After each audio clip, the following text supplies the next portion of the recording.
সেই নারী আর দুনিয়ায় নেই।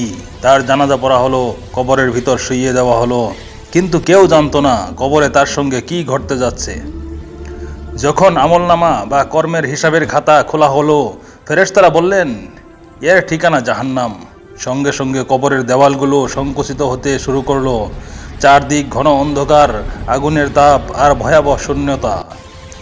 সে নারী ভয়ে কাঁপতে লাগলো, বুক ফেটে চিৎকার করে উঠল। সে বলল, হে আল্লাহ, আমি তোমার প্রতিটি ফয়সালার উপর সবর করেছি, ধৈর্য ধরেছি। আমি তো তোমার রহমতের আশায় বেঁচেছিলাম। তার চোখ থেকে অজুরে অশ্রু ঝরতে লাগলো। ঠিক তখনই কবরের ভেতর এক তীব্র নূর আলো নেমে এলো। ফেরেশতারা সরে দাঁড়ালেন। এক কোমল কিন্তু শক্তিশালী কণ্ঠ ভেসে এলো, ভয় করো না, আমি তোমার সঙ্গী। আলো বলল। সে নারী অবাক হয়ে জিজ্ঞেস করলো, তুমি কে? নূরটি জবাব দিল, আমি সূরা আর রহমান। তুমি দুনিয়ায় আমাকে পড়তে, তাই আজ আমি তোমাকে কবর ও জাহান্নামের আযাব থেকে বাঁচাতে এসেছি। হঠাৎ কবর ভরে গেল আলোয়।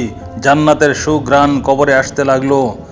কবরটি তার জান্নাতের ফুলের বাগান হয়ে গেল। শান্তি নেমে এলো সেই নারীর মুখে।